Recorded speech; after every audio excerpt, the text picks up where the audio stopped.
Bienvenue dans le podcast My Coaching Partner. Je m'appelle Capucine et je suis coach professionnel, spécialiste dans la gestion de carrière. Ici, on parle de carrière, de transition professionnelle, de prise de poste et de retour à l'emploi avec des conseils concrets, de l'inspiration et des clés pour passer à l'action. Si vous cherchez à dynamiser votre parcours professionnel, à naviguer sereinement à travers une transition ou à vous épanouir dans un nouveau rôle, ce podcast est fait pour vous. Bonne écoute! Alors le mois se termine, on a beaucoup travaillé tout le mois à travers les différents épisodes de podcast sur comment rétablir l'équilibre dans un contexte qui chahute un petit peu. Aujourd'hui, on va aborder une autre possibilité, c'est de négocier sa sortie lorsque on juge que l'environnement ne nous convient plus. Je me souviens d'une de mes clientes qui avait un très beau parcours, une équipe de 12 personnes sous sa responsabilité, un salaire très confortable, mais qui, chaque fin de week-end, sentait vraiment son ventre se nouer, et chaque lundi matin, cette boule d'angoisse qui l'empêchait de respirer. Des contextes tendus avec des remarques déplacées, une pression qui était intenable et pas cette possibilité de réajuster. Elle savait qu'elle devait partir, mais elle ne savait pas comment. Parce que partir d'un environnement qu'on peut juger comme toxique, c'est pas juste démissionner et claquer la porte. C'est une véritable négociation. Et une négociation stratégique peut faire toute la différence. Cette cliente, elle est partie avec un certain nombre de mois de salaire, un accompagnement d'outplacement premium, des références impeccables, et elle n'a pas du tout subi sa sortie, elle l'a négociée. Dans cet épisode, je vais vous partager exactement comment faire pareil. Pas de théorie douteuse, des stratégies concrètes, des scripts que vous pourrez utiliser, et surtout, comprendre comment reprendre le pouvoir dans une situation où vous vous sentez coincé. Au programme de ce podcast, on va voir pourquoi vous avez plus de pouvoir de négociation que vous ne le pensez. On va voir également les 5 stratégies pour négocier votre sortie en position de force. Et ensuite, les différents scripts qui fonctionnent dans ce type de situation. À la fin de cet épisode, vous saurez exactement quoi faire, quoi dire, et comment obtenir les meilleures conditions pour partir le mieux possible. La première chose à comprendre, c'est que vous avez du pouvoir, et beaucoup plus que vous ne le croyez. En général, quand on est dans cette phase où ça ne va plus, où l'entente entre l'entreprise et vous est devenue trop compliquée, on a tendance à se sentir souvent impuissant. On a l'impression que l'entreprise a tous les leviers en main et qu'il y a cette espèce de relation qui n'est pas équilibrée. Et que du coup, vous devez accepter ce qu'on vous propose et que finalement, vous avez un peu peur de négocier parce que vous avez peur de tout perdre. Mais en fait, il y a 3 réalités qu'il faut que vous sachiez côté entreprise. La première, c'est qu'une démission, ça coûte cher. Quand vous partez, l'entreprise, elle doit recruter votre remplaçant. Toute cette phase de recrutement, d'onboarding, ça a un véritable coût au niveau de l'intégration, mais aussi de la perte de productivité. C'est également gérer la transition avec des projets à mettre en suspens, un certain nombre de connaissances qui sont perdues. Et c'est également prendre le risque de créer une instabilité dans l'équipe. La deuxième réalité, c'est que l'entreprise, elle n'a aucun intérêt à ce que votre départ fasse du bruit. On peut imaginer que vous parliez, bouche à oreille dans un secteur d'activité, ça peut aller vite. Elle n'a pas non plus envie d'aller sur une procédure qui serait, en termes de coût, de temps et d'image, assez délétère pour l'entreprise. Et également, elle n'a pas envie que d'autres salariés suivent votre exemple. Et en ça, elle n'a pas nécessairement intérêt à ce que ça dure très longtemps parce que du bruit, vous allez en faire et plus longtemps vous allez rester, plus vous allez avoir l'occasion d'en faire. Et la troisième réalité, c'est que votre départ négocié, il va coûter moins cher à l'entreprise que éventuellement une procédure ou une démission brutale en plein projet stratégique ou encore un arrêt maladie de longue durée parce que vous n'en pouvez plus. Je pense que vous voyez où je veux en venir, c'est que en fait, votre levier, c'est une équation très simple entre discrétion et compensation. Vous partez proprement, sans faire de vagues, on se quitte bons amis. Et elle y a à gagner parce que du coup, c'est une transaction qui se passe bien et vous, en échange, vous obtenez des conditions qui vous protègent. C'est vraiment un deal gagnant-gagnant. Et ça, c'est votre pouvoir de négociation. Alors maintenant, voyons comment l'utiliser concrètement. On va voir les 5 stratégies de négociation. La première, c'est d'identifier ce que vous voulez. Avant de négocier quoi que ce soit, vous devez savoir ce que vous souhaitez. Pas ce que l'entreprise va proposer, mais vous, ce que vous voulez. Parce que si vous arrivez à la table de négociation sans savoir ce que vous cherchez, vous allez accepter la première chose qu'on vous propose. Et ce sera probablement très en dessous de ce que vous pouviez obtenir. Alors, prenez un papier et un crayon et notez vos 5 priorités sur 5 dimensions. Il y a la partie financière, évidemment. Combien vous voulez. Et aussi, quelque part, le minimum acceptable. D'accord ? On va vraiment avoir cette fourchette financière entre l'idéal et le minimum acceptable. La deuxième priorité, ça va être au niveau du timing. Quand est-ce que vous voulez partir ? Est-ce que ça vous arrange de partir immédiatement ou dans 3 mois ? Est-ce que vous avez besoin de temps pour préparer votre sortie ? Le troisième, c'est les références.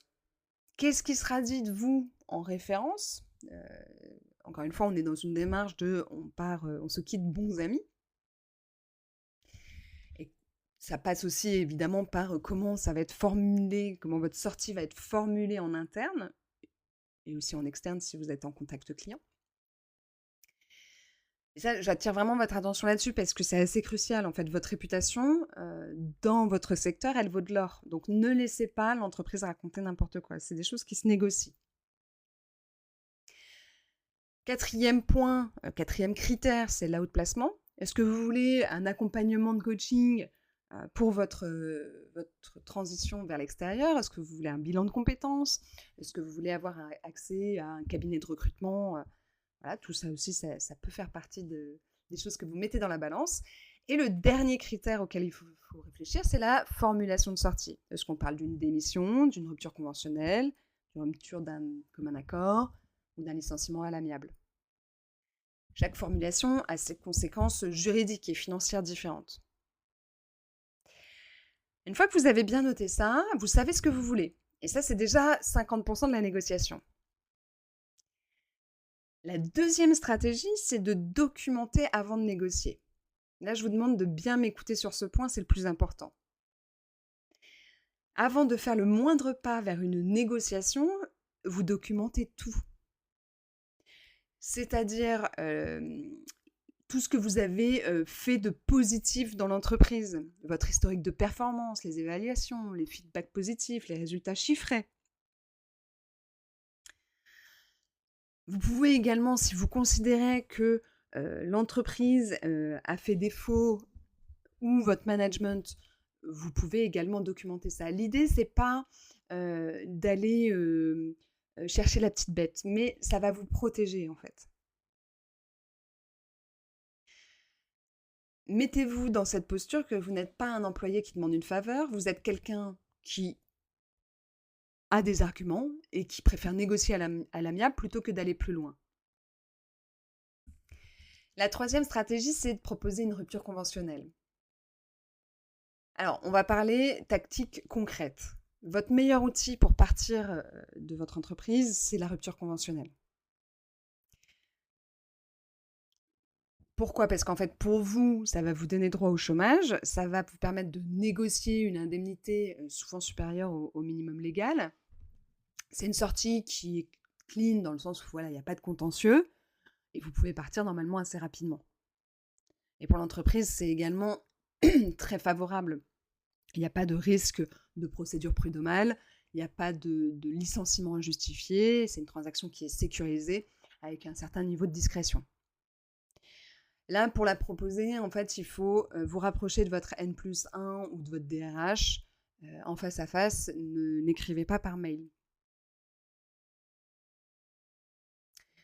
Et dans cette discussion, il y a des mots-clés à faire ressortir. Je pense à bénéfique pour nous deux. Voilà, on ne se fait pas la guerre.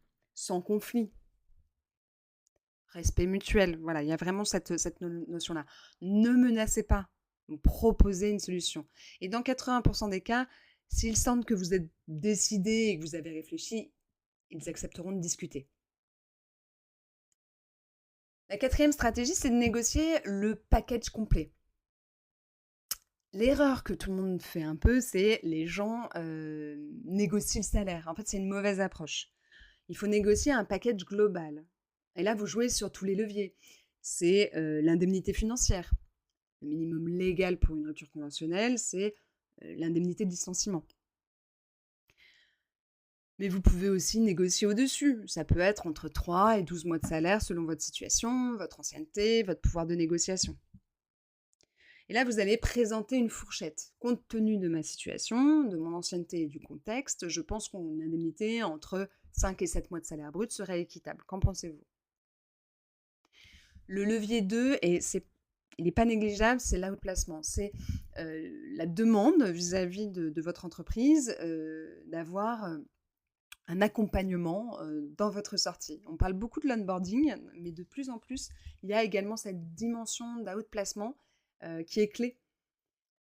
Parce qu'en fait, ça va vous permettre de rebondir rapidement et c'est très précieux. Le troisième levier, c'est la formulation officielle. Comment votre sortie va être présentée, en interne et en externe. Et là, il faut vraiment que vous exigiez que ce soit écrit noir sur blanc. L'avant-dernier levier, c'est le timing du préavis. Vous voulez partir immédiatement, dans 3 mois, est-ce que c'est négociable ? Certains veulent partir vite et se faire dispenser de préavis. Et d'autres veulent du temps pour préparer la suite. Et les deux sont complètement OK. Ça, c'est des choses qui sont à voir. Et la dernière, c'est les références. Voilà, moi, je vous conseille de demander un nom précis qui servira de référence et puis ce qui sera dit. Donc, vous voyez, la négociation, elle ne porte pas que sur l'argent, elle porte sur tout ce qui va faciliter votre rebond. Et la 5e stratégie, c'est d'avoir un plan B clair. C'est aussi important parce qu'en fait, la négociation, il faut savoir qu'elle peut échouer. L'entreprise peut refuser, ils peuvent vous proposer quelque chose qui ne soit pas acceptable pour vous. Ils peuvent aussi jouer la montre. Et si vous n'avez pas de plan B, alors vous allez être coincé et ça va être assez désagréable. Vous finirez par accepter n'importe quoi ou même pire, de rester dans cet environnement qui ne vous convient plus. Donc moi, ce que je vous invite à faire, c'est avant même de négocier, posez-vous cette question. Si la négociation échoue, qu'est-ce que je fais ? Et ça vous appartient. Peut-être que ce sera la démission. Peut-être que vous allez temporiser et rechercher activement un autre poste pour pouvoir partir. Gardez en tête que le plan B, c'est pas une défaite, c'est une sécurité. Et surtout, c'est ce qui va vous donner la force de négocier vraiment. Parce qu'en fait, quand on sait qu'on a une alternative, on négocie plus par peur, on va négocier par stratégie. Enfin, je vais vous partager différents scripts, différentes discussions, des modèles de discussion que vous pouvez envisager. Dans le cas où vous proposez une rupture conventionnelle, ce que vous pouvez dire, c'est « J'aimerais qu'on prenne un moment pour discuter de mon avenir dans l'entreprise. Après réflexion, je pense que nous ne sommes plus alignés sur la vision et la manière de travailler, et plutôt que de laisser cette situation se dégrader, je propose qu'on explore une rupture conventionnelle. qui nous permettrait de nous séparer dans de bonnes conditions, proprement et rapidement. Est-ce que tu es ouvert à cette discussion? Vous noterez que là, on ne les attaque pas. Vous constatez un désalignement, c'est factuel et on n'est pas dans l'émotionnel. La deuxième, c'est négocier le package. Merci d'être ouvert à cette discussion. Pour que cette transition se fasse dans les meilleures conditions, voici ce que je propose. Une indemnité de départ de X mois de salaire brut, compte tenu de mon ancienneté et du travail que j'ai réalisé depuis mon arrivée. Un accompagnement d'outplacement pour faciliter mon rebond professionnel. Une dispense de préavis. Des références positives alignées sur mes résultats. Qu'en pensez-vous? Je suis ouvert à échanger sur les modalités pour trouver un terrain d'entente. Voilà, là vous voyez la structure. Vous posez votre offre complète, structurée, et vous finissez par une ouverture au dialogue. Vous négociez et vous ne dictez pas. La troisième, c'est s'il refuse ou propose trop peu à votre goût. Je comprends votre position. De mon côté, voici ma réalité. Je ne peux pas accepter ces conditions. Je pense qu'elles ne reflètent ni mon investissement, ni la valeur que j'ai apportée, ni le contexte de mon départ. Je vous propose qu'on prenne chacun quelques jours pour réfléchir à une solution qui fonctionne pour nous deux. Je reste ouvert au dialogue, mais j'ai besoin que cette négociation soit équitable. Et si nous ne trouvons pas d'accord, je devrais envisager d'autres options. Ce n'est pas ce que je souhaite, mais je ne peux pas accepter une sortie qui me desserve. Là, vous restez courtois, mais vous posez une limite claire. Et vous laissez entendre que vous avez d'autres cartes en main. Ces scripts, évidemment, vous les adaptez à votre situation, à votre ton, à votre relation avec l'entreprise, à votre personnalité. Mais la structure, elle reste la même. Vous posez le cadre professionnel, vous proposez une solution gagnant-gagnant, et vous êtes ferme sur vos besoins, et enfin, vous restez ouvert au dialogue. Alors, on récapitule. La première clé, c'est que vous avez du pouvoir. La deuxième, c'est que il faut que vous sachiez ce que vous voulez. La troisième, c'est que je vous invite à tout documenter. La quatrième, c'est que la rupture conventionnelle reste votre meilleur outil. La cinquième, c'est que négocier le package global, c'est pas juste le salaire qu'il faut aller négocier. Et la sixième, c'est d'avoir toujours un plan B. Voilà, vous avez les stratégies, vous avez les différentes discussions et vous avez le pouvoir. Maintenant, c'est à vous de jouer. Voilà, n'oubliez pas que si vous avez besoin d'être accompagné, vous pouvez réserver un appel découverte, c'est sans engagement. On discutera ensemble de votre situation et de la manière dont je peux vous accompagner. Merci beaucoup d'avoir écouté cet épisode et j'espère qu'il vous aura donné des clés concrètes et du courage pour cette étape. Et si cet épisode vous a aidé, n'hésitez pas à le partager à un proche qui en a besoin. Et moi, je vous retrouve jeudi prochain avec un nouvel épisode. Et d'ici là, prenez soin de vous.